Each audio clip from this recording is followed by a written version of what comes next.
Cari kerja di Indonesia itu terasa kayak ikut permainan game yang nggak adil dan nggak jelas. Terus kalau kalian pernah dengar orang bilang kayak gini, kalau mau kerja di perusahaan ini ya harus bayar. Punya kenalan nggak di dalam? Kalau nggak ada orang dalam, susah loh. Atau bahkan tangan kanan bosnya sendiri nyari orang tapi yang dimasukin malah anaknya sendiri. お疲れ様です、社長。お疲れ様です。お疲れ様です。お疲れ様です。お疲れ様です。社長、お疲れ様です。お疲れ様です。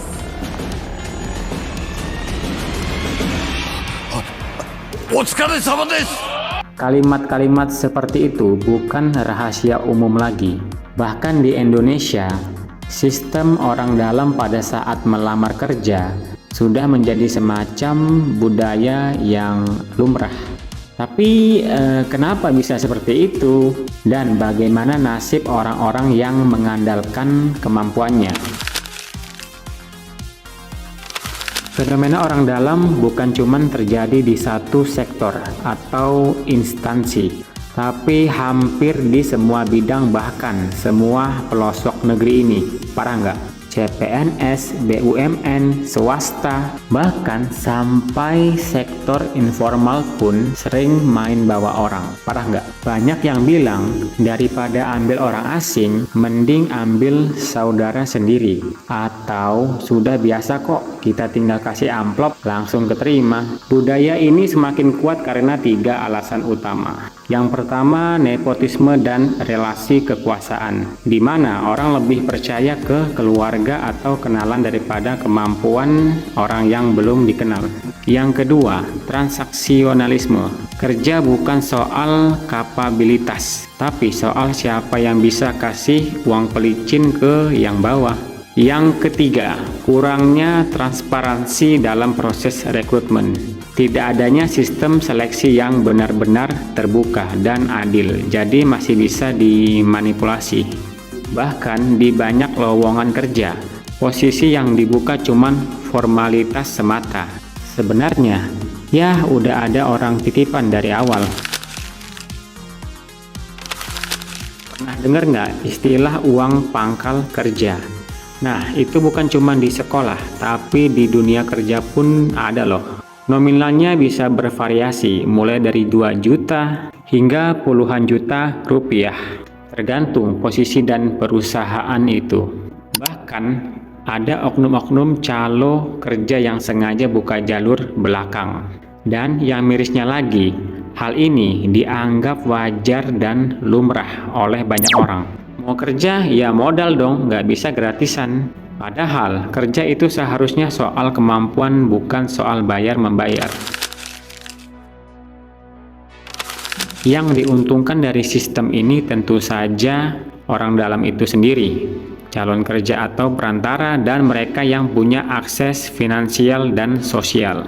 Sedangkan yang jadi korban adalah anak-anak muda berprestasi, fresh graduate berkompeten, dan mereka yang punya skill tapi nggak punya link.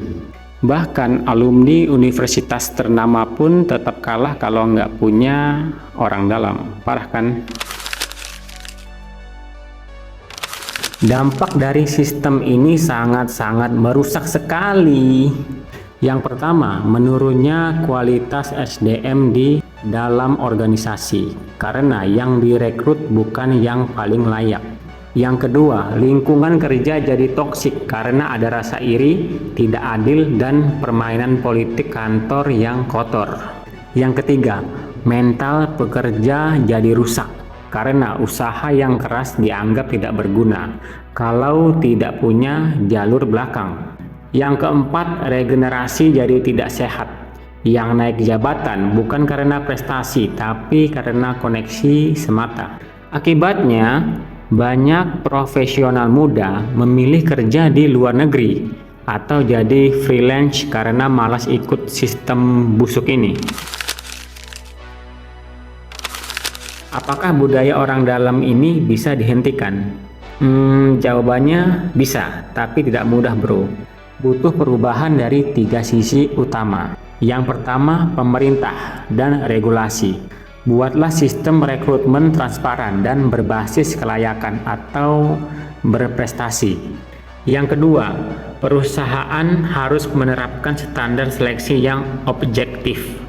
Pakai sistem blind recruitment.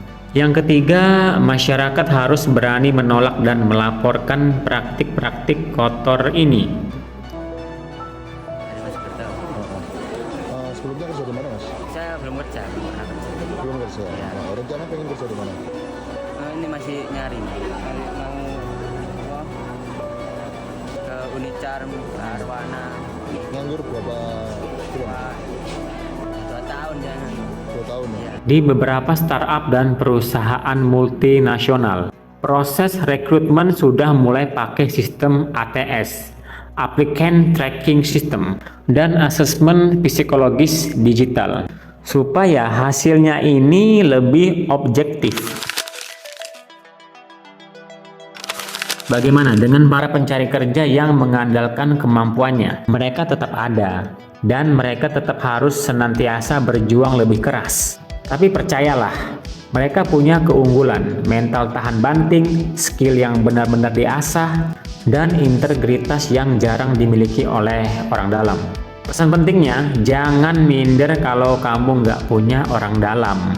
Karena yang kalian punya adalah sesuatu yang nggak bisa dibeli, kemampuan dan kejujuran. Itu nomor 1. Sistem orang dalam ini memanglah nyata dan sudah menjadi budaya di negeri ini. Tapi bukan berarti kita harus menyerah begitu saja. Tetap terus belajar, bangun portofolio lo, cari perusahaan yang fair, dan berani speak up kalau tahu praktek kotor ini. Karena perubahan besar selalu dimulai dari keberanian orang kecil.